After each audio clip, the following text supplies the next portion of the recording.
चलिए, तो हमारा क्या चल रहा है, पादप जगत का वर्गीकरण चल रहा है, जिसमें हमने थैलोफाइटा पर बात की। और थैलोफाइटा में हमने क्या क्या देखा, तो हमने थैलोफाइटा में शैवाल पर बात की, कवक पर बात की, लाइकेन पर बात करी, उसके बाद में हमने बैक्टीरिया और वायरस भी कंप्लीट कर लिया है, ठीक है। और आज शाम को क्वेश्चन आंसर्स भी रहेंगे, कल प्रॉब्लम थी थोड़ी सी। चलिए, बिल्कुल सभी को गुड आफ्टरनून, आ चुके हैं सभी लोग। हमारा आज स्टार्ट होने वाला है ब्रायोफाइटा, जो कि बहुत ज़्यादा इंपॉर्टेंट है। पेपर में यहाँ से प्रश्न बनते हैं और देखिए बहुत सारे एग्जामों में बेसिक क्वेश्चन पूछ लिए जाते हैं, लेकिन हम 0 से एडवांस लेवल तक चलेंगे ताकि पीजीटी, आपका संविदा शिक्षक और साथ ही साथ टीजीटी और बीपीएससी सारे एग्जाम कवर होते चलें, तो आपको कोई भी दिक्कत नहीं आएगी। तो सभी लोग बिल्कुल तैयार हैं, तो जल्दी से बताइए, इससे पहले वाली चीज़ें आप सभी लोगों ने पढ़ ली ना अच्छे से?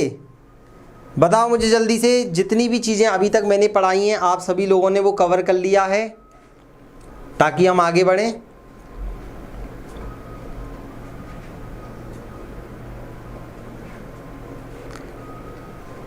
चलिए, यस, बिल्कुल सभी लोगों ने कवर कर लिया है पूरी चीज़ें। अगर मैं कुछ भी पूछूं तो वो लोग ईमानदारी से और इजीली तरीके से उसको बता पाएंगे, ठीक है। हाँ, आज होंगे शशि जी, आज वायरस और बैक्टीरिया वाले आज यूट्यूब पर कराए जाएंगे और एप्लीकेशन पर भी 9 बजे लाइव क्लास दोबारा रहेगी आज, ठीक है। हाँ, वही क्लास आज रहेगी 9 बजे, तो टेंशन मत लेना। चलिए, हाँ कल लाइट चली गई थी, आज प्रभु से प्रार्थना है कि प्रॉपर सब हो जाए। चलिए जल्दी से स्टार्ट करते हैं अब अपना। तो आप सुनना मेरी बात, ब्रायोफाइटा बहुत ज़्यादा इंपॉर्टेंट है। क्यों इंपॉर्टेंट है ब्रायोफाइटा? क्योंकि ये जस्ट स्टार्ट होने वाला है शैवाल और कवक के बाद में। क्योंकि सबसे पहले हमने देखा था थैलोफाइटा आया था, जिसमें ना जड़ थी, ना तना था, ना पत्ती थी, सिर्फ और सिर्फ बस शुरुआत हो गई थी पादप की, और सबसे बड़ा संघ भी बोला जाता है थैलोफाइटा को।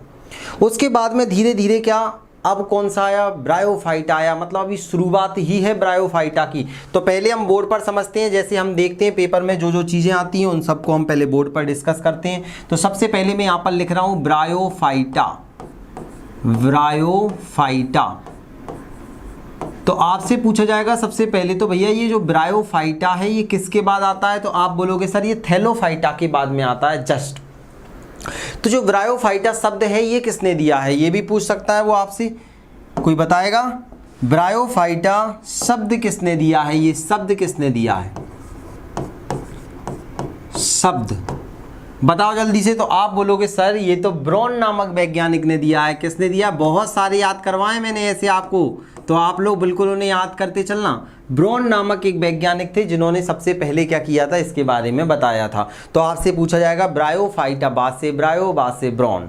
तो ब्रॉन ने सबसे पहले ये शब्द दिया था। लेकिन ब्रायोफाइटा का सर अध्ययन किसमें किया जाता है? पहले हम बेसिक चीज़ देख रहे हैं, फिर मैं आपको अच्छा डिटेल में पूरा बताऊंगा। तो इसका अध्ययन किसमें किया जाता है, स्टडी किसमें की जाती है? अध्ययन, स्टडी अगर आपसे पूछे तो आप क्या बताओगे? ब्रायोलॉजी के अंदर की जाती है। किसके अंदर की जाती है? ब्रायो। हाँ, सभी लोग जल्दी आ चुके हैं, पूरा ध्यान दो यहाँ पर। ब्रायोलॉजी, ब्रायोलॉजी हमने अभी तक जितने भी पढ़े हैं सबकी लॉजियाँ पढ़ते आ रहे हैं। जैसे आपसे पूछा जाए कि बताइए शैवालों का अध्ययन किसमें किया जाता है, जल्दी बताओ। देखते हैं कितने लोगों का आंसर आएगा, तो सब लोग बता देंगे। कवकों का अध्ययन किसमें किया जाता है, ये भी मैंने आपको बताया था। लाइकेन का अध्ययन किसमें किया जाता है, बैक्टीरिया का अध्ययन, वायरस का अध्ययन, ये सब हम पढ़ते हुए आ रहे हैं। बस लॉजी लगाना है सबके पीछे आप लोगों को, बस शैवाल और कवक का याद रखना है आपको, ठीक है। तो कवक में क्या जाएगा? माइकोलॉजी, शैवाल फाइकोलॉजी। तो याद रखना ब्रायोलॉजी। अब ब्रायोलॉजी किसने बताया ब्रायोलॉजी के बारे में? इसका भी तो कोई ना कोई फादर होगा। तो आपसे पूछा जाएगा फादर कौन है भैया, पिता कौन है? फादर। तो क्या नाम आ जाएगा इनके पिता का? तो इनके पिता का नाम आ जाएगा हेडविग।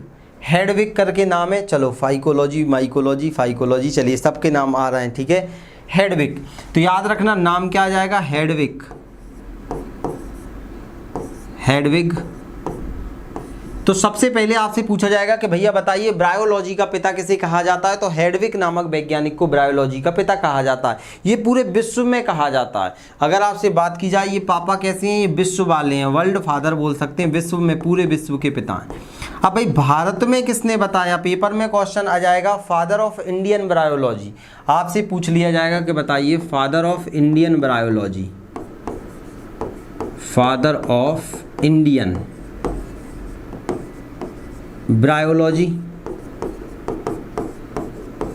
तो आप क्या बताओगे? तो आप बोलोगे सर प्रोफेसर शिवराम कश्यप। क्या नाम है इनका? प्रोफेसर शिवराम कश्यप। प्रोफेसर शिवराम कश्यप, शिवराम कश्यप जी थे, ठीक है। तो प्रोफेसर शिवराम कश्यप ने क्या करा है, सबसे भारत के अंदर ब्रायोलॉजी को बताया है कि भैया भारत में भी ये होती है, ऐसा ऐसा ऐसा सारी चीज़ें। क्लियर? अब आपके दिमाग में आ रहा होगा सर इतना तो ठीक है, सब चीज़ें आप बता रहे हो, पहले ये तो बताओ कि जो ब्रायोफाइटा है ये क्या है, क्या पढ़ेंगे इसके अंदर, क्या चीज़ होती है ये ब्रायोफाइटा। तो सब मैं आपको बताने वाला हूँ, ध्यान से सुनना। अभी तक हमने देखा कि जो पादप थे वो सिर्फ और सिर्फ फ्लैट हुआ करते थे, सिर्फ पानी में पाए जाते थे। ये पहला पौधा था जो स्थल पर पाया गया। तो याद रखना ये पानी के बाहर पाया जाने वाला प्रथम स्थलीय पादप है। तो आपसे पूछा जा सकता है प्रथम स्थलीय पादप कौन सा है, तो आप क्या बोलोगे? ब्रायोफाइटा क्या जाएगा? प्रथम स्थलीय पादप आ जाएगा। प्रथम स्थलीय पादप है, ये स्थलीय पादप होता है, ये प्रथम स्थलीय पादप। ये सीधा पूछ लेगा। अब क्यों प्रथम स्थलीय पादप बोल रहे हैं? क्योंकि जो शैवाल होती है, याद रखना, वो शैवाल हमने देखा था कि वो मुख्यतः पानी के अंदर पाई जाती है, ठीक है। तो जो अब आपका धीरे से पानी के बाहर निकला होगा तो क्या ये ज़्यादा पानी से दूर जा पाएगा? आप खुद दिमाग लगाइए। ये प्रथम स्थलीय पौधा तो हम बोल ही रहे हैं कि भैया स्थल पर आ गया, लेकिन मुझे ये बताओ क्या ये पानी से ज़्यादा दूर जा पाएगा?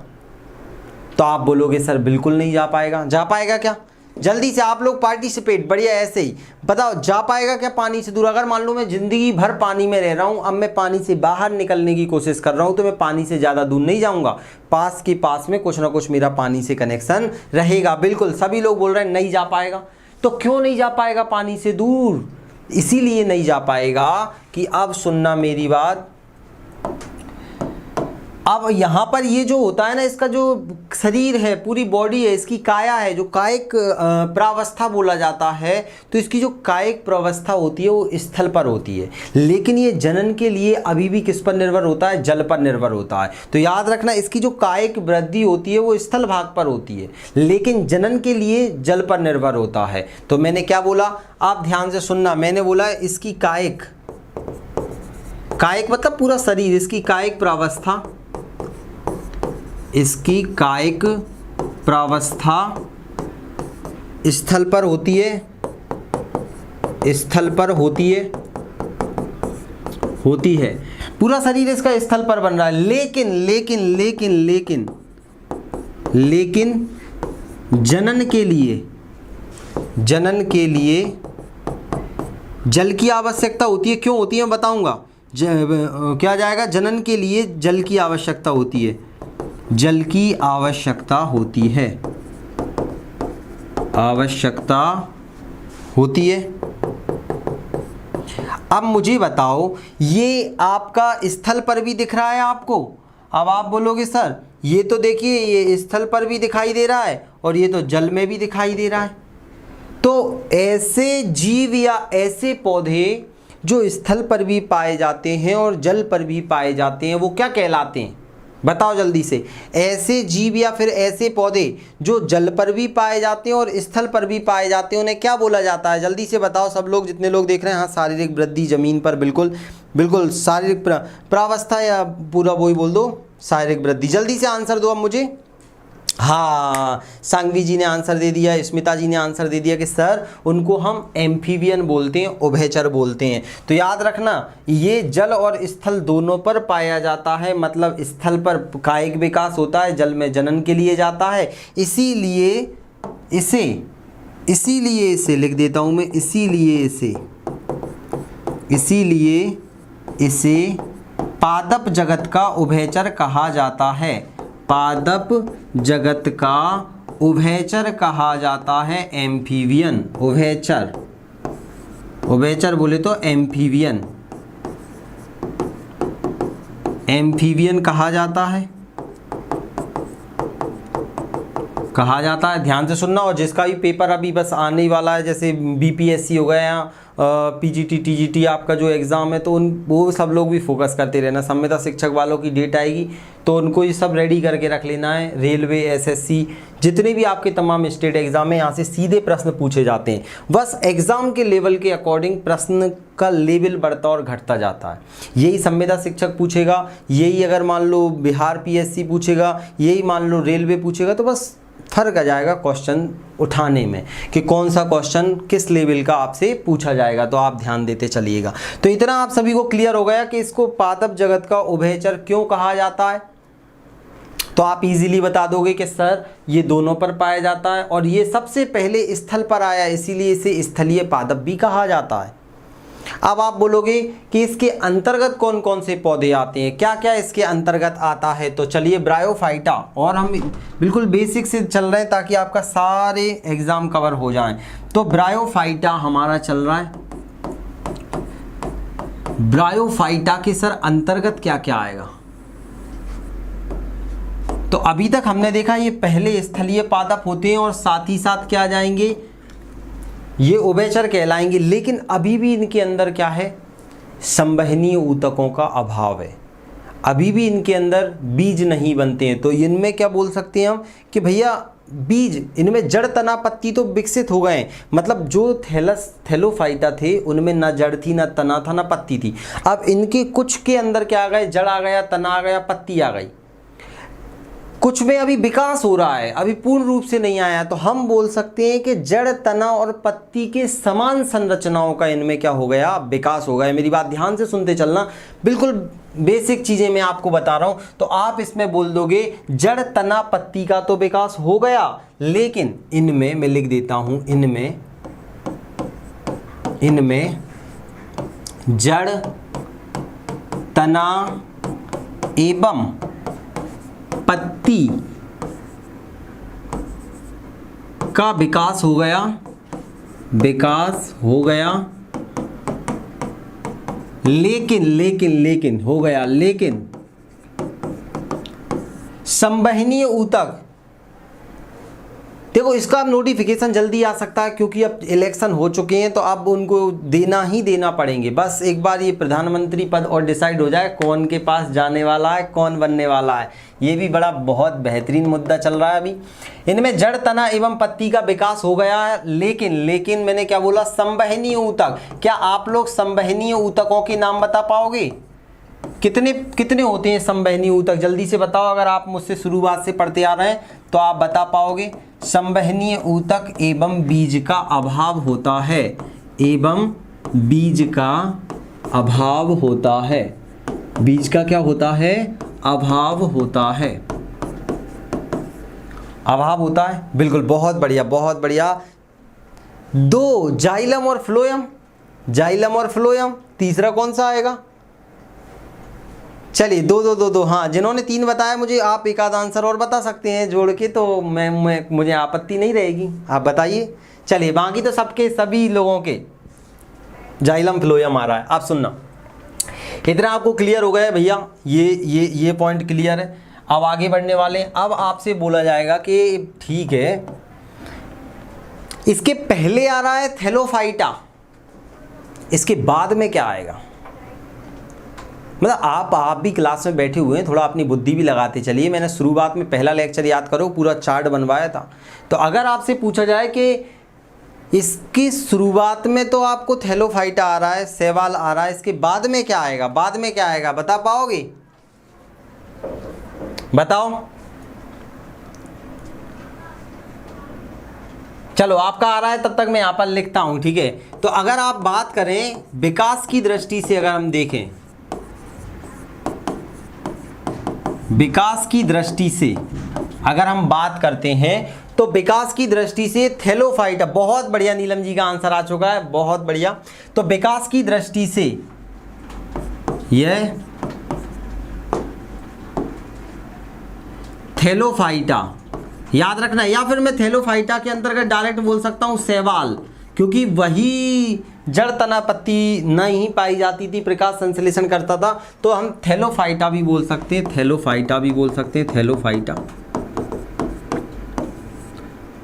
ठीक है। तो आप बोलोगे कि सर विकास की दृष्टि से शैवाल एवं और आंसर आ चुका है सभी लोगों का, बिल्कुल टेरिडोफाइटा टेरिडोफाइटा टेरिडोफाइटा, बिल्कुल शैवाल एवं टेरिडोफाइट्स, टेरिडो पढ़ेंगे हम इसको भी अच्छे से, टेरिडोडा आएगा, टेरिडोफाइटा या पेपर में टेरिडोफाइट्स भी बोल देते हैं, टेरिडोफाइटा के मध्य की कड़ी भी बोला जाता है। ध्यान से सुनना, के मध्य की कड़ी, के मध्य की कड़ी भी बोला जाता है, मध्य की कड़ी भी बोला जाता है, कड़ी भी बोला जाता है। अब आप बहुत सारी चीज़ें सीख चुके हो, इतनी सी अभी की क्लास में आप सीख चुके हो कि भैया ब्रायोफाइटा का अध्ययन ब्रायोलॉजी के अंदर किया जाता है। ब्रायोफाइटा शब्द ब्रॉन ने दिया है, जबकि जो आप ब्रायोलॉजी देखोगे तो वो किसने दिया है, तो हेडविग ने विश्व में दिया है, भारत में किसने, जयराम कश्यप जी ने दिया हुआ है, ये आप देख चुके हैं। फिर आपने देखा जो ब्रायोफाइटा है सर इनमें संवहनी ऊतक नहीं पाए जाते हैं, इसीलिए ये किसके जैसे दिख रहे हैं, थोड़े से टेरिडोफाइटा, थोड़े से थैलोफाइटा, बीच की कड़ी इनको बोला जा रहा है। ये सबसे पहले स्थल पर आ गए, स्थलीय पादप, लेकिन ये प्रजनन के लिए अभी भी पानी में जाते हैं, इसलिए इन्हें पादप जगत का उभयचर भी कहा जाता है। इतना क्लियर। अब आप बोलोगे सर इतना सस्पेंस क्रिएट कर दिया आपने, ये तो बताओ इसके अंदर पौधे कौन से आते हैं, हम क्या देखेंगे। तो चलिए इसके अंतर्गत पौधे कौन कौन से आते हैं इन पर बात करते हैं। ब्रायोफाइटा के अंतर्गत पादप, ब्रायोफाइटा के अंतर्गत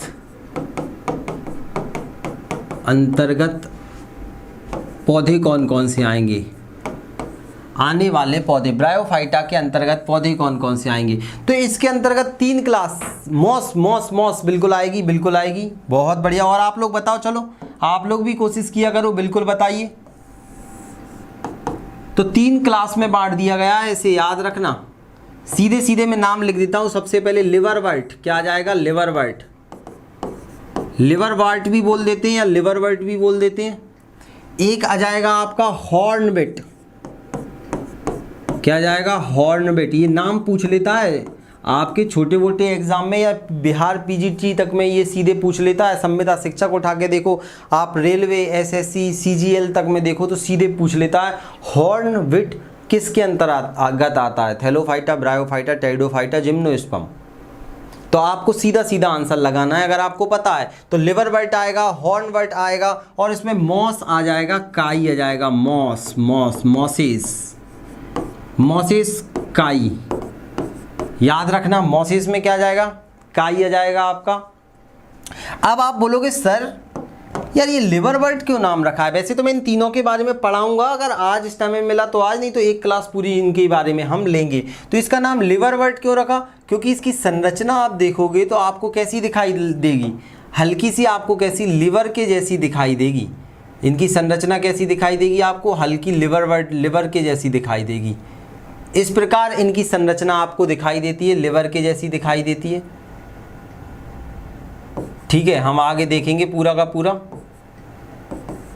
लिवर के जैसी इनकी क्या होती है, संरचना होती है, इसीलिए लीवर हमारा जो लीवर रहता है ना, लीवर, यकृत, तो लीवर लाइक स्ट्रक्चर के कारण इसका नाम क्या होगा, लिवरवर्ट। अब आप बोलोगे सर हॉर्न क्या होता है, हॉर्न मतलब सींग, बैल आपने देखा है, बैल तो यहाँ बनाऊंगा नहीं, मैं सींग अकेले बना देता हूँ। ये देखिए, इस प्रकार आपने जानवरों के सींग वगैरह देखे होंगे। ठीक है, मैं अकेला मुंह बनाया है मैंने जानवर का, ये देखिए। तो इस प्रकार से आप जो सींग देखते हो, ये सींग भी खराब बने हुए हैं, आप तो ध्यान देना इस प्रकार से, जैसे भी आपको सींग अच्छे लगे। तो ये तो ये क्या है, सींग है, ये सींग को श्रृंग भी बोलते हैं हिंदी में। तो इसका जो संरचना होती है सींग के जैसी रहती है, श्रृंग के जैसी रहती है, इसीलिए इसको क्या नाम दिया जाता है, हॉर्नबिट। और मॉस काई तो आपको पता है कि भैया कहीं पर भी जहाँ पर नम और छायादार स्थान होगा वहाँ पर ये पाया जाएगा। तो ये मुख्यतः छायादार एवं नम स्थान पर पाए जाते हैं। ये भी आपसे पूछा जाता है कि जो ब्रायोफाइटा है ये कहाँ पाए जाते हैं, तो ये छायादार, छाया होनी चाहिए, बहुत ज़्यादा धूप में नहीं मिलेंगे, छायादार एवं नम स्थानों पर पाए जाते हैं, क्योंकि पानी के पास में रहेंगे तो नमी तो होगी। तो छायादार एवं नम स्थानों पर पाए जाते हैं। पाए जाते हैं। अब कुछ क्वेश्चन तो यहीं से बन जाते हैं, बहुत सारी चीज़ें तो छोड़ो, कुछ क्वेश्चन यहीं से बन जाते हैं कि भैया लिवर बर्ड के अंदर क्या क्या आएगा। लिवर बर्ड का आपसे पूछ लेता है इसके अंतर्गत क्या क्या आता है। तो कुछ आप नाम याद रखो, जैसे आपने नाम सुना होगा मार्केंसिया।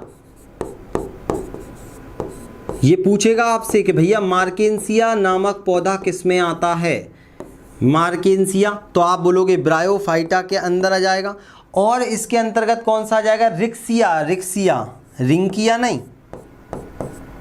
तो आप बोलोगे सर रिक्सिया भी इसी के अंदर आएगा। रिक्सिया भी आपसे पूछ लिया जाता है, और कभी कभी तो ये तीनों को ही पूछ लेता है, और बड़े बड़े एग्जामों में तो यहीं से सीधा पूछ लिया जाता है। और क्या जाएगा, तो इसके अंदर आ जाएगा पेलिया। हाँ बिल्कुल बिल्कुल, नीलम जी ने आंसर दिया, बिल्कुल पेलिया। पेलिया भी इसी के अंतर्गत आ जाएगा। और कौन सा आ जाएगा इसके अंदर, तो आप बोलोगे राइला आ जाएगा। राइला, हाइला नहीं, राइला। हाइला क्या है, अगर मुझसे बायोलॉजी पढ़ा होगा तो हाइला भी आ जाएगा आपका। और एक और आ जाएगा पोरेला। पोरेला, इनके बारे में भी हल्का फुल्का मैं आपको पढ़ा दूंगा, कुछ भी चीज़ें नहीं छूटेंगी आपकी, तो इतना बिल्कुल। हाँ, फ्यूनेरिया नहीं आएगा इसके अंदर। हाँ, इसके अंदर की बात कर रहा था मैं अभी, लिवर बर्ड के अंदर। लिवर बर्ड के अंदर कौन कौन से आएंगे, मार्केंसिया आ जाएगा, रिक्सिया आ जाएगा, पेलिया आ जाएगा, राइला आ जाएगा, पोरेला आ जाएगा। तो ये लिवर बर्ड, और लिवर बर्ड किस में आएगा, ब्रायोफाइटा में आएगा। तो ब्रायोफाइटा पूछे तो सीधा सीधा सब कुछ, लिवर बर्ड पूछे तो ये लिवर बर्ड। अब आता है हॉर्नबिट, सींग के जैसा है। तो हॉर्नबिट में आपको ज़्यादा याद नहीं रखना, बस आपको याद रखना है कि हॉर्नबिट को एंथोसिरोस के नाम से भी जाना जाता है। किसके नाम से, एंथोसिरोस। एंथोसिरोस, आगे मैं इनको पढ़ाऊंगा भी इनके क्लास के बारे में। तो एंथोसिरोस के नाम से भी जाना जाता है, के नाम से भी जाना जाता है। यहाँ से एंथोसिरोस नाम से ही क्वेश्चन आते हैं, के नाम से जाना जाता है, जाना जाता है, एंथोसिरोस के नाम से जाना जाता है। अब यहाँ पर जो मॉसेस है, मॉसेस से क्वेश्चन पूछ लिया जाता है, क्योंकि यहाँ पर आप देखोगे मॉस काई के अंदर, एक काई के अंदर आपने देखा होगा, यहाँ पर मैं कौन सा कलर ले लूँ बताइए, ग्रीन कलर ले लूँ। तो आप देखोगे फ्यूनेरिया, फ्यूनेरिया इसी के अंदर आएगा। फ्यूनेरिया, फ्यूनेरिया आपका क्या आ जाएगा, मॉस आ जाएगा। काई आपने पानी के आसपास लगी देखी होगी, चिकनी चिकनी सी काई, ठीक है। तो ये फ्यूनेरिया किस में आता है, मॉस के अंदर आ जाता है। ये भी पूछते हो, फ्यूनेरिया को अलग अलग नामों से भी जाना जाता है, याद रखना। अदर नेम लिख दूं क्या, लो आप बोलोगे सर लिख दो यार, अब क्या जा रहा है। अदर नेम, अदर नेम, तो इसके अदर नेम क्या हो जाएंगे, इसको दो नामों से और जाना जाता है जो बार बार पूछ लिया जाता है, रोप मॉस और कॉर्ड मॉस। रोप मॉस या रोप काई के नाम से भी जाना जाता है, cord moss, cord cord cord moss के नाम से भी, मॉस मास नहीं मॉस, ठीक है। तो रोप मॉस और कॉर्ड मॉस के नाम से भी जाना जाता है, इतना आपको याद रखना है। फ्यूनेरिया के बाद में एक आपको याद रखना है स्फेगनम, स्फेगनम भी इसी के अंदर आता है, स्फेगनम, क्लियर।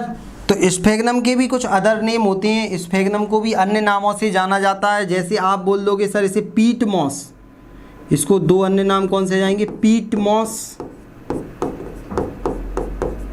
ठीक है। आप एक दो बार आप पढ़ोगे तो आपको याद हो जाएंगे। बॉग मॉस के नाम से भी जाना जाता है, बॉग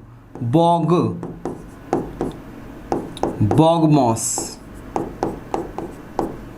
ठीक है। तो इतना आपको सबसे पहले याद रखना है कि ब्रायोफाइटा के अंतर्गत आने वाले पौधे कौन कौन से हैं। तो ये आप इतना आप बता पाओगे, फिर मैं अंदर आगे बढ़ता हूँ। इतना आप सभी लोग बताओगे,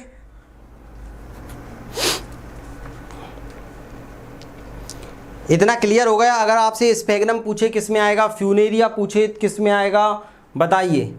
इतना आप सभी लोग बता दोगे।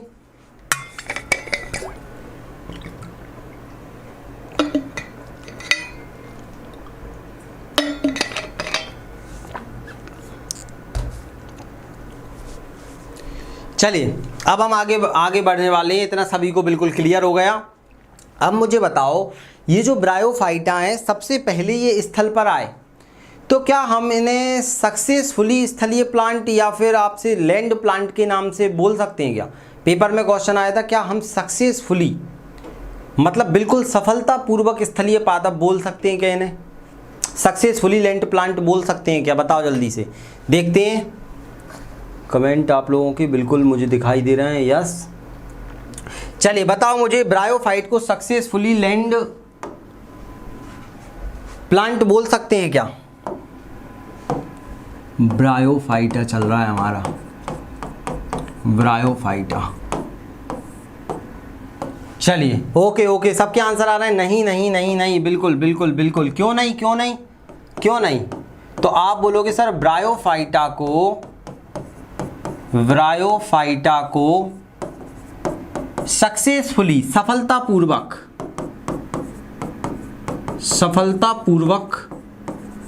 सक्सेसफुली लैंड प्लांट स्थलीय पादप, पेपर में लैंड प्लांट लिख के दे दिया था उन्होंने, स्थलीय पादप। बताइए बोला जाएगा क्या? स्थलीय पादप नहीं मानते हैं।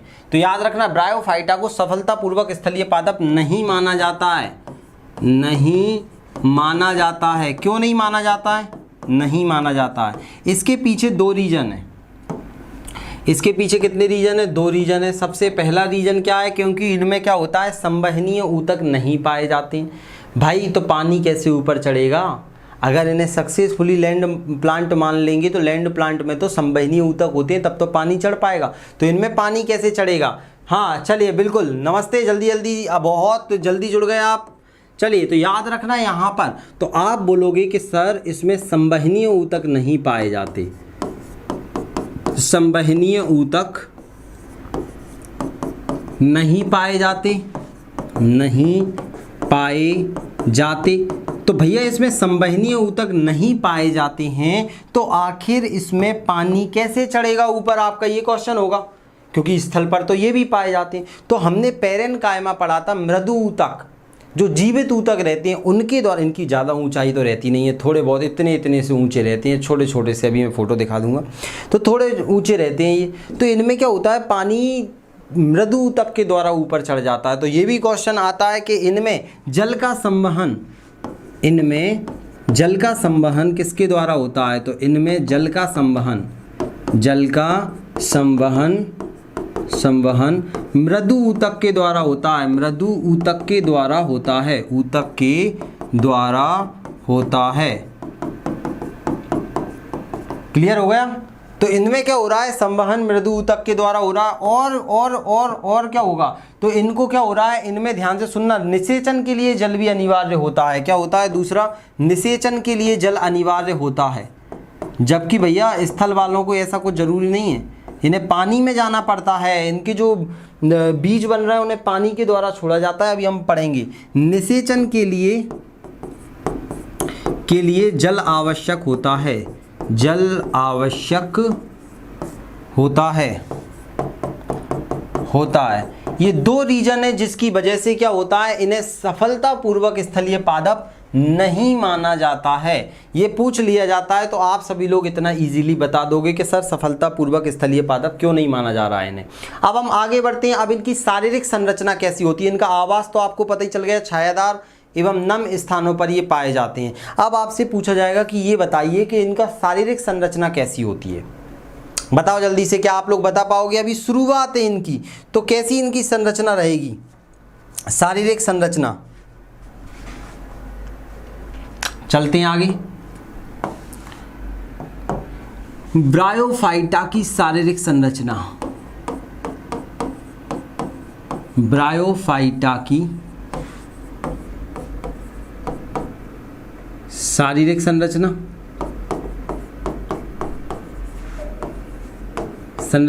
क्या इनमें जड़ पाई जाती है? जल्दी बताओ, क्या इनमें जड़ पाई जाएगी कि नहीं पाई जाएगी? जल्दी बताओ, जितने लोग देख रहे हैं, क्या इनमें जड़ पाई जाएगी? सरल सा क्वेश्चन है, देखते हैं आप लोग बता पाते हो कि नहीं बता पाते। क्या इनमें जड़ पाई जाएगी? चलिए ओके, बिल्कुल राइट आंसर आ गया है। बिल्कुल सभी लोगों के आंसर आते जा रहे हैं, बिल्कुल या ओके। तो इनमें जड़ नहीं पाई जाती है। सर ये क्या कर दिया, पूरा जज्बात बदल दिया आपने। तो क्या पाया जाता है? तो आप ध्यान से सुनना, बिल्कुल नीलम जी का आंसर सही था, उसमें जड़ नहीं पाई जाती है। भागीरथी जी का आंसर भी था कि जड़ नहीं पाई जाती है। तो इनमें जड़ नहीं पाई जाती है। सर क्यों पागल बना रहे हो? अभी आप बोल रहे थे स्थल पर पाए जाते हैं, तो अभी बात करते हैं ना। इनमें जड़ नहीं पाई जाती, नहीं पाई जाती है। इनमें जड़ नहीं पाई जाती है उनके स्थान पर, मतलब जड़ के स्थान पर, उनके स्थान पर इनमें जड़ नहीं पाई जाती है। उनके स्थान पर क्या पाया जाता है? तो आप बोल सकते हो मूलाभास पाए जाते हैं, जड़ की तरह दिखने वाली संरचना जो अभी विकसित हो रही है, शुरुआत हो रही है। इन्हें हम राइजोट के नाम से भी जानते हैं। इंग्लिश नाम क्या हो जाएगा? राइजोइड्स बोला जाएगा। तो इनमें जड़ नहीं पाई जाती है, उनके स्थान पर मूलाभास पाए जाते हैं। क्या पाए जाते हैं? उनके स्थान पर मूलाभास। मूलाभास बोले तो राइजोइड, इंग्लिश नाम भी लिख देता हूँ मैं, इंग्लिश नाम में लिख के लाया हूँ RHI, राइजोइड बोलेंगे ZOIDS इंग्लिश वालों को भी, ताकि पता लग जाए। तो याद रखना, इसमें जड़ नहीं पाई जाती, उनके स्थान पर मूलाभास पाए जाते हैं। क्या पाए जाते हैं? मूलाभास पाए जाते हैं। अब जो मूलाभास होते हैं, ध्यान से सुनना, ये एक कोशिकीय भी होते हैं और बहुकोशिकीय भी होते हैं। बिल्कुल याद रखना, इनमें जड़ नहीं पाई जाती है। बिल्कुल। अब जो मूलाभास होते हैं ये एक कोशिकीय भी होते हैं और बहुकोशिकीय भी होते हैं, यूनिसेल्यूलर भी होते हैं और मल्टीसेल्यूलर भी होते हैं। ये एक कोशिकीय भी होते हैं और बहुकोशिकीय भी होते हैं। एक कोशिकीय, एक कोशिका से बने हुए एक कोशिकीय भी होते हैं और बहुकोशिकीय भी होते हैं। ये पूछ लेता है बहुकोशिकीय। तो अब आपसे पूछा जाएगा कि भैया एक कोशिकीय किस में होंगे और बहुकोशिकीय किस में होंगे? ये भी आपसे अगर मान लो वो पेपर वाला पूछ ले तो आप क्या बताओगे? एक कोशिकीय किस में पाए जाते हैं? तो आप बोलोगे सर एक कोशिकीय नॉर्मली किस में पाए जाएंगे? मार्केंसिया में पाए जाएंगे। किस में पाए जाएंगे? चलिए, इतना क्लियर हो रहा है। तो ये एक कोशिकीय किस में? रिक्सिया और मार्केसिया, जो हमने पढ़ा था ना लिवर वर्ड में, रिक्सिया और मार्केसिया, रिक्सिया में पाए जाएंगे। रिक्सिया और मार्केंसिया में पाए जाएंगे। रिक्सिया और मार्केंसिया में कौन से पाए जाते हैं? एक कोशिकीय पाया जाता है। और अगर आपसे बहुकोशिकीय पूछे तो फ्यूनेरिया में पाए जाते हैं। किस में पाए जाते हैं? बहुकोशिकीय, फ्यूनेरिया में क्या होते हैं? बहुकोशिकीय पाए जाते हैं। ये आपको याद रखना है। कुछ चीज़ें जो विशेषकर वो पेपर में अलग से देता है और पूछ लेता है, तो वो चीज़ें मैं आपको सारी बताते चल रहा हूँ जो आप कहीं पढ़ते नहीं हो, जो चीज़ें आप मिस कर देते हो। और बहुत सारे लोगों को थोड़ा बहुत हल्का फुल्का कठिन लग सकता है, क्योंकि हमारा दिमाग पहली बार में चीज़ों को, नई नई चीज़ों को एक्सेप्ट करने से मना करता है। तो हमें सीखना है, और हम कोई काम बार बार करते हैं तो हमें आदत लग जाती है। तो बस हमें क्या करना है? बार बार एक दो बार रिवीजन करना है, अपने हाथ से नोट्स बना लेने, आपकी दिक्कत ख़त्म हो जाएगी। कभी भी आपको बॉटनी में प्रॉब्लम नहीं आएगी। ठीक है, चलिए, तो इतना सभी को क्लियर हो गया। अब हम आगे बढ़ते हैं। अब इनका जो हमने देखा कि ब्रायोफाइटा की शारीरिक संरचना, तो पादप का शरीर कैसा होगा, इतना हम बात कर चुके हैं।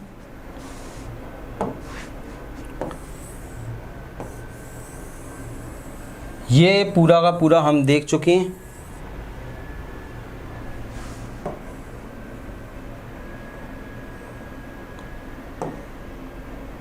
चलिए, इतना क्लियर हो चुका होगा आप लोगों को। अब हम आगे बढ़ने वाले हैं। अब हम पादप शरीर की बात और कर लेते हैं कि पादप शरीर भी इनमें दो प्रकार का होता है।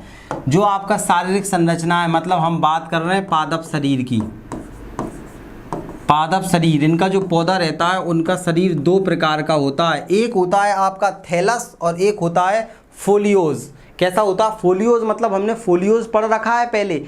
हमने देखा था फोलियोज का मतलब होता है कि पत्तियों में विभक्त होने वाली संरचना। फोलियोज मतलब किस में हो जाएगा? पत्तियों में विभक्त होने वाली संरचना। तो ये दो प्रकार के होते हैं। अभी शुरुआत मान लो हो रही है, विकास हो रहा है। पादप का शरीर कैसा है? दो प्रकार का है। एक कैसा आ जाएगा?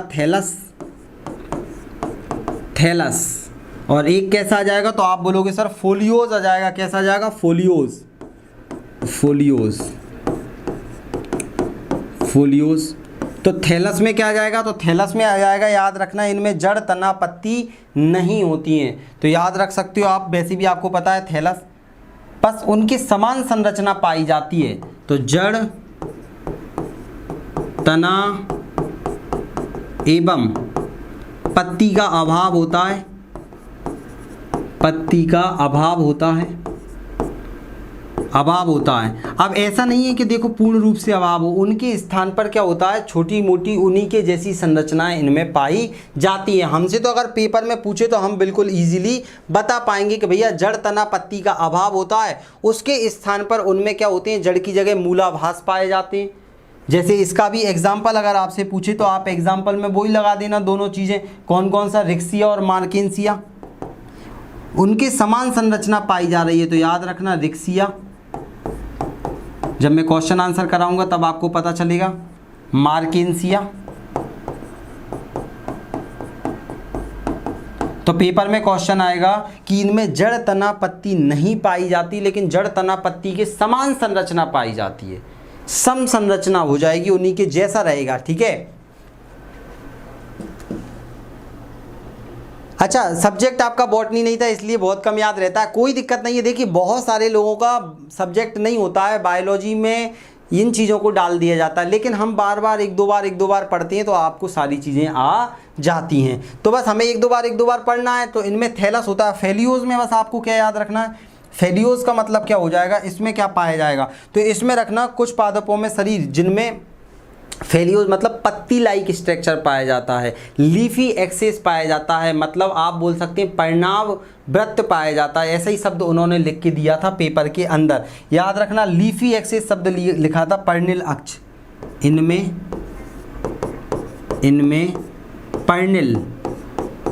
पर्णिल अक्ष पाया जाता है, मतलब पत्तियां पाई जाती हैं, सीधी बात है।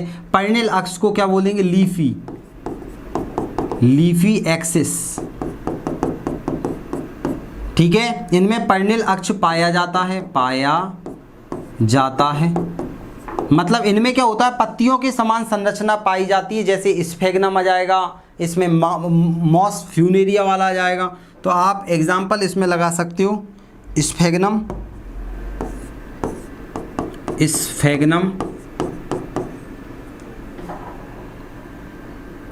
ठीक है, और आपका क्या आ जाएगा, इसी के अंदर फ्यूनेरिया भी आ जाएगा, फ्यूनेरिया।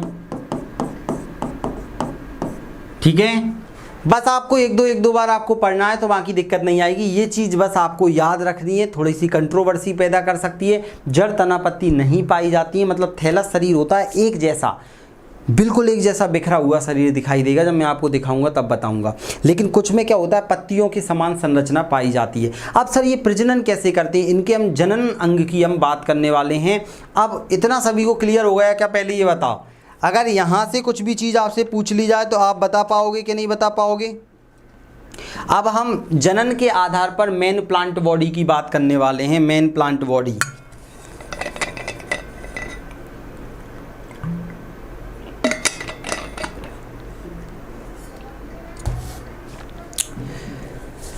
ब्रायोफाइटा की मेन प्लांट बॉडी कैसी होती है, डिप्लॉयड होती है या फिर आप देखोगे हैप्लॉयड होती है, अगुणित होती है या द्विगुणित होती है, ये बताओ मुझे। चलिए देखो, मैं आपको सारी चीज़ें जीरो से कवर करवाते हुए चल रहा हूँ, ताकि क्या है, देखो वैसे तो बेसिक क्वेश्चन आपसे सीधे पूछ लिया जाता है, लिवर बर्ड से पूछ लेगा, हॉर्न बर्ड से पूछ लेगा या मॉस से पूछ लेगा। ये एग्जाम्पल किस में आते हैं, क्या आते हैं, ये कहाँ पाए जाती हैं, ये कैसे पौधे, इतना नॉर्मल एग्जामों में पूछ लेता है। लेकिन कभी कभी ये शिक्षक लेवल पे ऐसे आप टीजीटी पीजीटी या फिर ऊपर और लेवल पे जाते हो, बीपीएससी पे जाते हो, संविदा शिक्षक, तो ये सब चीज़ें आपसे पूछने के चांस बन जाते हैं। तो आप सभी को सभी चीज़ें लेकर चलवा रहा हूँ मैं, ताकि कभी आपको दोबारा ना पढ़ना पड़े। तो जल्दी से मुझे बताओ, इनका जो हमने शारीरिक संरचना देखी, अब आप जनन के आधार पर इनकी मेन बॉडी कैसी रहती है, अगुणित होती है, द्विगुणित होती है, मतलब इनमें सिंगल गुणसूत्र पाए जाते हैं कि जोड़े में गुणसूत्र पाए जाते हैं, डबल गुणसूत्र पाए जाते हैं, क्या कोई बता पाएगा। मेन प्लांट बॉडी, मुख्य पादप शरीर कैसा होता है इनका, ब्रायोफाइटा का मुख्य पादप शरीर। ये बहुत इंपॉर्टेंट चीज बताने जा रहा हूं, ये सच में बेहद इंपॉर्टेंट है। ब्रायोफाइटा में मुख्य पादप शरीर। मुख्य पादप शरीर कैसा होता है? मुख्य पादप शरीर अगुणित होता है, हैप्लॉइड होता है। कैसा होता है? हैप्लॉइड होता है, अगुणित होता है, अगुणित होता है। अगुणित बोले तो आप बोल सकते हैं एन, सिंगल एन से दर्शाया जाता है और इंग्लिश में इसे बोला जाता है हैप्लॉइड। क्या बोला जाता है? हैप्लॉइड बोला जाता है। तो इनका शरीर कैसा होता है? अगुणित होता है। इंग्लिश नाम भी लिख दूं मैं, हैप्लॉइड। हैप्लॉइड अगुणित होता है, अगुणित होता है, याद रखना। मतलब इसके द्वारा क्या होता है? युग्मकों का भी निर्माण होता है। इतना क्लियर हो गया? चलिए, हाँ, अगुणित होता है, हैप्लॉइड होता है। ये आपको बस इतना सा याद रखना है, अगुणित होता है, हैप्लॉइड होता है। मतलब इसमें गुणसूत्र भी बनते हैं। जब गुणसूत्र बनेंगे मतलब इसके द्वारा युग्मकों का निर्माण किया जाएगा। मतलब नर और मादा वाला भाग, जैसे मेल में हमारे अंदर क्या होता है? स्पर्म होता है। फीमेल में क्या होता है? एग, अंडा होता है। इसमें भी जब ये मुख अगुणित हो रहा है, हैप्लॉइड या डिप्लॉइड बोला जा रहा है, मतलब इसके अंदर भी युग्मक बनते हैं। याद रखना, मतलब इसके अंदर भी क्या बन जाएगा? गैमेट बनते हैं। तो इसके द्वारा क्या होता है? युग्मक का निर्माण होता है। ये भी याद रखना है आपको। इसके द्वारा क्या होता है? युग्मक का निर्माण होता है। और यहाँ से प्रश्न अब पूछे जाएंगे, इसके द्वारा युग्मक कैसे बनते हैं, क्या होता है, हम बात करेंगे। इसके द्वारा युग्मक, गैमेट, गैमेट, जी इंग्लिश क्या हो जाएगी इसकी? GAMETE। याद रखना, इसके द्वारा युग्मक का निर्माण होता है, निर्माण होता है, होता है। इसीलिए इसे क्या बोला जाता है? याद रखना, ब्रायोफाइटा की बात चल रही, युग्मकोद्भिद बोला जाता है। क्या बोला जाता है? युग्मकोद्भिद। जो शब्द आ रहे हैं ना, इनको आप एक दो बार नाम लोगे मेरे साथ तो आपका काम हो जाएगा। युग्मकोद्भिद, युग्मकोद्भिद, युग्मकोद्भिद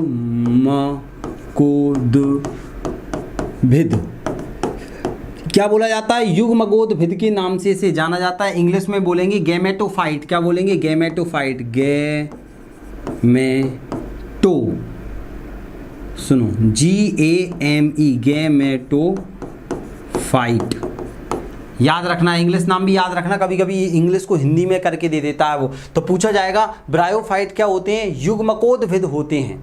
क्या होते हैं? युग्मकोद्भिद होते हैं, गैमेटोफाइट होते हैं। मतलब ये पूरा का पूरा जो उनका शरीर होता है ना, वो गैमेटोफाइट होता है। अब गैमेटोफाइट के अंदर क्या आ जाएगा? तो हम स्पोरोफाइट देखेंगे। तो वो क्या होता है वो भी मैं आपको बताऊंगा। तो सबसे पहले आपको क्या रखना है? गैमेटोफाइट बोलते हैं। और जो गैमेटोफाइट होता है ना, युग्मकोद्भिद होता है, इसी पर क्या होते हैं? सेक्स ऑर्गन पाए जाते हैं।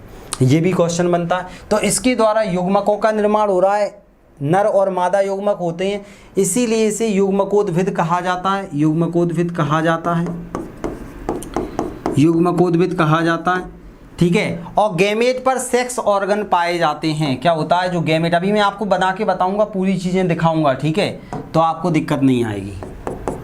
जो आपका उसका गैमेट है, तो गैमेट पर आप बोल सकते हो युग्मक पर क्या पाए जाते हैं? युग्मक, मैं ऐसे ही लिख देता हूँ, युग्मकोद्भिद, युग्मकोद्भिद पर सेक्स ऑर्गन पाए जाते हैं। सेक्स ऑर्गन पाए जाते हैं, पाए जाते हैं। अब इनमें जो सेक्स ऑर्गन पाए जाते हैं, ध्यान से सुनना, सेक्स ऑर्गन पाए जाते हैं, तो सेक्स ऑर्गन भी नर और मादा के रूप में पाए जाते हैं, ठीक है। और जो सेक्स ऑर्गन होते हैं ना, ये मल्टी सेल्यूलर होते हैं और एक खोल या जैकेट से ढके हुए होते हैं। अभी मैं आपको चित्र बना के बताऊंगा। तो आपको इतना याद रखना है कि इनमें क्या होता है, पेपर में पूछेगा कि सेक्स ऑर्गन कहाँ पर पाए जाते हैं, जनन अंग कहाँ पाए जाते हैं, तो युग्मकोद्भिद पर पाए जाते हैं। अब आपसे पूछा जाएगा कि जो जनन अंग इनमें होते हैं, तो मेल सेक्स ऑर्गन को क्या बोला जाता है? जो मेल सेक्स ऑर्गन है, मेल सेक्स ऑर्गन को क्या बोला जाता है? या फीमेल सेक्स ऑर्गन को भी मैं लिख ही देता हूं, फीमेल सेक्स ऑर्गन। क्या आप लोग बता पाओगे? फीमेल सेक्स ऑर्गन को क्या बोला जाता है और मेल सेक्स ऑर्गन को क्या बोला जाता है। तो याद रखना, जो मेल सेक्स ऑर्गन है इसे बोलते हैं पुंधानी। क्या बोलते हैं? पुंधानी। इंग्लिश भी नाम याद रखो, इंग्लिश में क्या बोल दिया जाता है? एंथ्रीडियम। एंथ्रीडियम बोला जाता है। बहुत बढ़िया, शशि जी ने आंसर बता दिया था पहले ही, एंथ्रीडियम। एंथ्रीडियम। चलिए इंग्लिश में आपके उससे देख के लिख देता हूँ, एंथ्रीडियम। तो याद रखना एंथ्रीडियम, ANTHERIDUM, एंथ्रीडियम याद रखना है आप सभी लोगों को, तो आपका क्लियर हो जाएगा। ठीक है, एंथ्रीडियम, ठीक है, सही लिखा है आपने। ठीक है, एंथ्रीडियम बोला जाता है। और मादा वाले भाग को स्त्रीधानी बोला जाता है। क्या बोलते हैं? स्त्रीधानी। आर्किगोनियम। इंग्लिश नाम क्या आ जाएगा? आर्किगोनियम आ जाएगा। आर्किगोनियम किसी ने लिख के नहीं भेजा, चलिए मैं ही लिख देता हूँ, ARC, मोबाइल पे देख लेते हैं, CHE, आर्की, GONIUM, आर्किगोनियम। बिल्कुल, फीमेल सेक्स ऑर्गन को आर्किगोनियम बोला जाता है। अभय जी ने बता दिया था, बहुत बढ़िया शशि जी ने। तो आप देखो बहुत सारे एग्जामों में तो सीधा सीधा यही पूछ लेता है कि मेल सेक्स ऑर्गन को क्या बोला जाता है, फीमेल सेक्स ऑर्गन को क्या बोला जाता है। तो ये भी आप लोगों को इतना याद रखना है। इतना क्लियर हो रहा है? ब्रायोफाइटा में मुख्य पादप शरीर अगुणित होता है, हैप्लॉइड होता है। हैप्लॉइड मतलब जिसमें गुणसूत्र सिंगल होता है, डबल नहीं होता है, सिंगल होता है, जोड़े में नहीं पाया जाता है। डबल 2n लिखा होता है वहाँ जोड़े में, जैसे हमारे अंदर डिप्लॉइड के रूप में पाया जाता है, द्विगुणित होता है, याद रखना। तो इतना आप सभी को क्लियर हो गया तो मैं आगे बढ़ूँ। इतना अगर आपको क्लियर हो गया होगा तो मैं अब आगे बढ़ने वाला हूँ, थोड़ा सा और हम चीज़ों को देखेंगे। चलें, जल्दी बताओ, जितने लोग देख रहे हैं सारे के सारे सभी लोग बताइए, इतना सभी को क्लियर हो गया जो मैंने अभी आपको बताया। क्योंकि यहाँ से आपका चाहे बिहार PGT हो, TGT हो, आपका कोई भी एग्ज़ाम हो, पेपर में क्वेश्चन आते ही आते हैं और यहीं से निकलकर सारे प्रश्न आते हैं। और कैसे आते हैं ये भी मैं आपको प्रैक्टिस कराते चल रहा हूँ, तो आपको टेंशन लेनी नहीं है एप्लीकेशन पर। तो चलिए बिल्कुल जी, यस यस यस, सभी लोगों को क्लियर हो रहा है। अब हम आगे बढ़ने वाले हैं। तो सबसे पहले हम बात करने वाले हैं किसकी? पुंधानी, मतलब मेल ये सेक्स ऑर्गन कैसे दिखाई देते हैं। चलिए हल्का सा मैं आपको बना देता हूँ। ब्रायोफाइटा में जनन अंग, ब्रायोफाइटा में जनन अंग कैसे दिखाई देते हैं? जनन अंग ब्रायोफाइटा में अगर हम जनन अंग की बात करें तो सबसे पहले हमने देखा, कौन सा वाला देखा, कि ये मल्टी सेल्यूलर होते हैं। मल्टी सेल्यूलर में हम सबसे पहले बात कर लेते हैं पुंधानी वाले की बात कर लेते हैं। तो इस प्रकार से आप देखोगे इसे,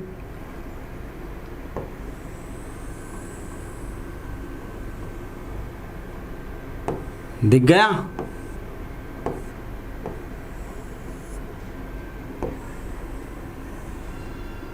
ऐसे इतना आपको इसका याद ऐसे बना लेना है। आप अगर अपने हाथ से बनाओ, बाकी तो कोई दिक्कत वाली बात नहीं है।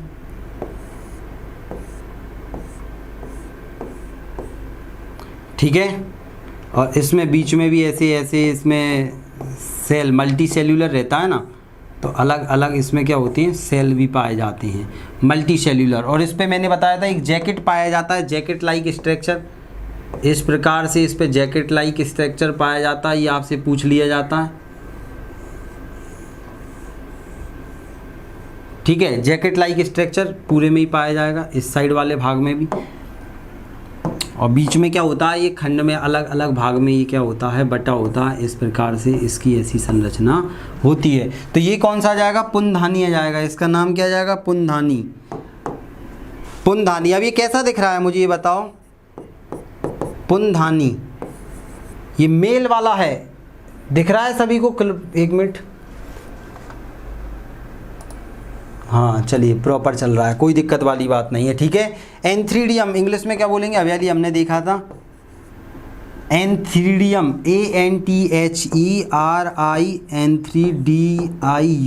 ANTHERIDIUM, एंथ्रीडियम याद रखना। एंथ्रीडियम पुंधानी। अब ये क्या हो गया? नर जनन अंग हो जाएगा। क्या आ जाएगा? नर जनन अंग। नर जनन अंग हो जाएगा, याद रखना। और इससे क्या बनेगा, तो इससे बनेगा नर युग्मक बनेगा। क्या बनेगा, इससे बनता है नर युग्मक। क्या बनता है, नर युग्मक बनता है। अभी हम बात करेंगे नर युग्मक की।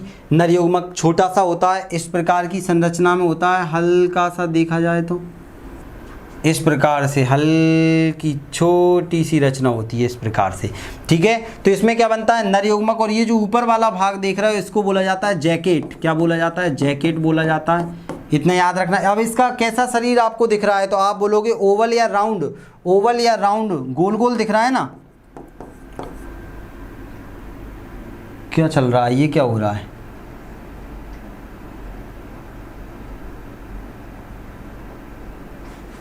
सही स्क्रीन दिख रही है क्या आपको?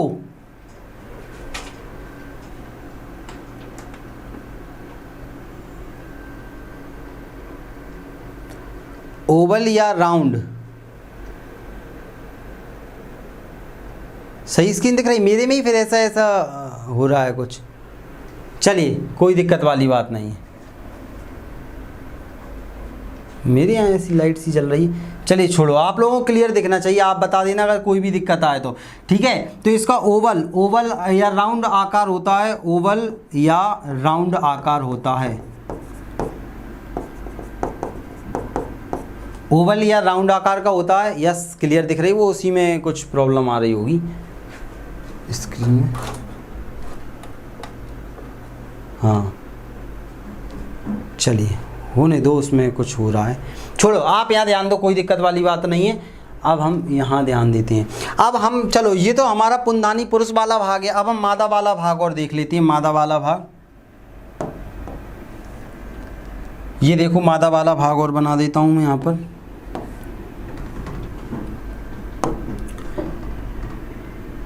मादा वाला भाग तो सरल ही हो जाएगा हमारा।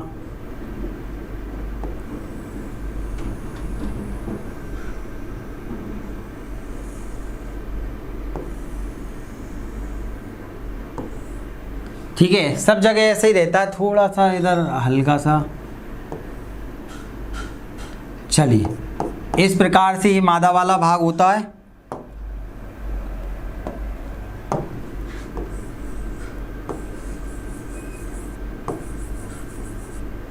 ठीक है, अब हम आगे बढ़ने वाले हैं। ये इसकी नेक होती है, गर्दन भी होती है इसमें, याद रखना। और बीच में ये वाला, ये भी भाग होता है, एग वाला भाग। तो ये कौन सा हो जाएगा, तो इसको ये कौन, पहले तो इसका नाम लिख देते हैं। इसको क्या बोला जाता है, स्त्रीधानी आ जाएगा। ये क्या आ जाएगा, स्त्रीधानी आ जाएगा। स्त्रीधानी, आर्कीगोनियम क्या बोला जाता है, अगर इसको देखा जाए तो इसे बोल दिया जाता है आर्कीगोनियम। ARCHEGONIUM, आर्कीगोनियम बोला जाता है। और बीच में जो आपको दिखाई दे रहा है ना, ये क्या करता है, एग सेल है। ये एग सेल मतलब यही क्या बनाता है, अंडाणु बनाता है, याद रखना। ये क्या बनाता है, अंडाणु, एग सेल हो जाएगा। और ये क्या बनाता है, नर युग्मक बनाता है। अभी हम उसका भी नाम देखेंगे।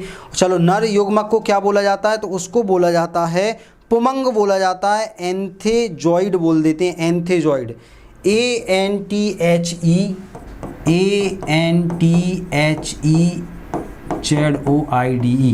ठीक है। तो नर युग्मक क्या है, पुंधानी, और इसको बोल दिया जाता है हिंदी में पुमंग के नाम से जाना जाता है। नर युग्मक याद रखना, ठीक है, हिंदी में से पुंधानी और नर युग्मक। इतनी चीज़ें आप सभी लोग क्लियर करते चलना। अब हम चलते हैं, ठीक है। और ये जो नर युग्मक होता है, इसका आकार कैसा होता है, नर युग्मक का आकार कैसा होता है, कोमा आकार का। कोमा लगाते हैं ना हम, कोमा आकार होता है इसका। कैसा होता है, कोमा आकार का ये होता है। इतना क्लियर। अब इसमें एग सेल पाया जाता है। और ये जो आप भाग देख रहे हो, ये इसका नेक वाला भाग होता है, तो इसे बोलते हैं नेक सेल, NECK, नेक सेल, गर्दन वाला भाग। और जो उठा हुआ भाग दिखाई दे रहा है ना, इसको इम्पोर्टेंट में लिख देता हूँ यहाँ पर। इस भाग को बोला जाता है बेंटर। क्या बोला जाता है, BENTER, बेंटर। नाम कुछ अलग अलग दिखेंगे, अंडधा, ये पूछा जाता है। देखो कभी कभी क्या कर देता है, वो कठिन क्वेश्चन बनाने के लिए आपसे पूछ देता है कि भैया बताइए ब्रायोफाइटा की मादा जनन अंग का भाग है या नहीं है। वो आपको दे देगा एंथेजॉइड, नेक सेल, वेंटर, एग सेल। तो या फिर वो दे देगा बेंटर किस में पाया जाता है, बोल देगा स्त्रीधानी, पुंधानी, नर मादा युग्मक, अपना कुछ भी दे देगा वो। तो आपको इतना क्लियर करना है, इतना याद आपको रखना है। तो अब हम आगे चलने वाले हैं।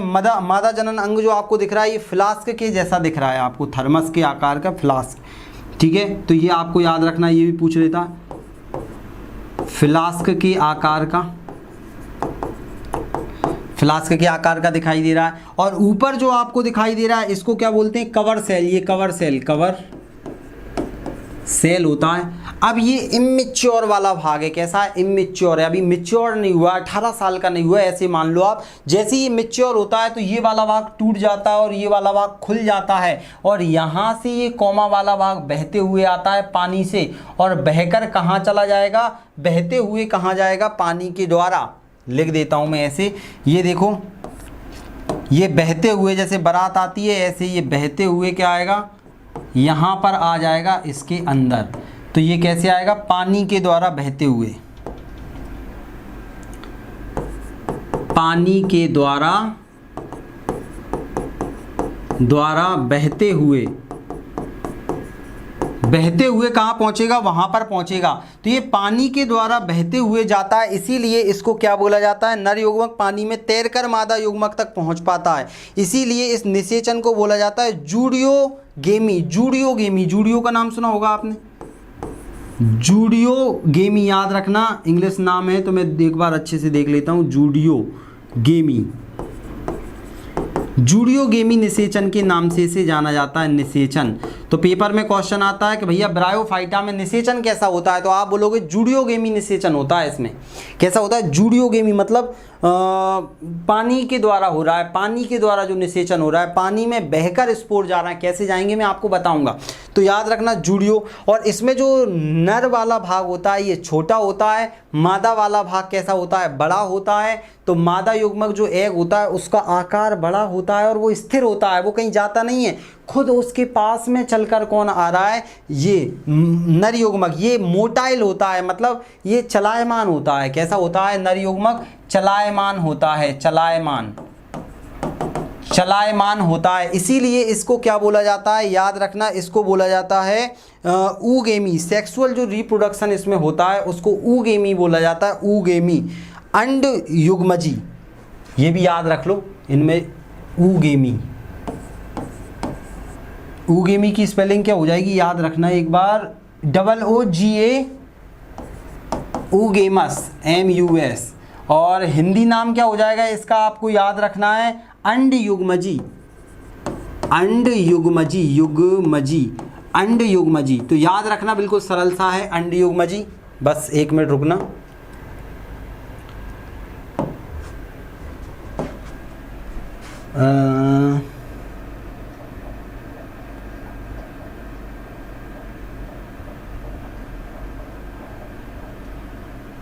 कब लाइट का भरोसा नहीं रहता मुझे, याद रखना।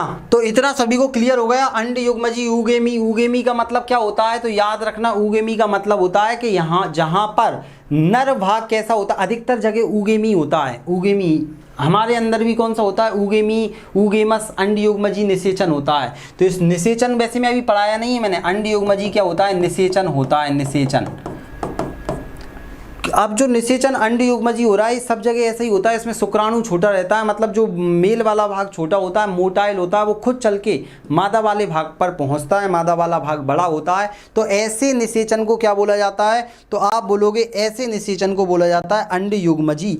तो इतना सभी को क्लियर हुआ, बताइए, इतना सभी को क्लियर हो गया, पूरी की पूरी चीज़ जो मैंने आपको पढ़ाई है इतनी क्लियर हो गई। आज हम ऐसा करते हैं कि ब्रायोफाइटा में इतना ही करते हैं, कल हम इसकी प्रोसेस देखेंगे और कल हमको क्या पढ़ना है, हॉर्नवेट, लिवरवर्ट क्या होता है, साथ ही साथ हम कल बात करने वाले हैं मॉसेस क्या होती हैं। यहाँ से कुछ क्वेश्चन आते हैं, कुछ फैक्चुअल चीज़ें लिखी हुई भी मैं आपको प्रोवाइड करूंगा, तो आपको बिल्कुल टेंशन नहीं लेनी। और जो लोग अगर TGT, PGT, बिहार PSC, संविदा शिक्षक या रेलवे SSC कोई भी एग्ज़ाम की तैयारी कर रहे हैं और वो पढ़ना चाहते हैं पूरी की पूरी बॉटनी, तो दोस्तों इंतजार मत कीजिए, अभी डाउनलोड कीजिए जीएस जीनियस एकेडमी का एप्लीकेशन और वहाँ पर आपको पूरी चीज़ें प्रॉपर मिल रही हैं, आपको एमसीक्यूज भी मिल रहे हैं, हर चीज़ को प्रॉपर तरीके से पढ़ाया जा रहा है। तो इंतजार मत कीजिए, हमसे संपर्क कीजिए, डिस्क्रिप्शन में नंबर दिया हुआ है, वहाँ से आप क्या कर सकते हैं, एप्लीकेशन ले सकते हैं। ठीक है, मुलाकात होगी कल, तब तक के लिए धन्यवाद।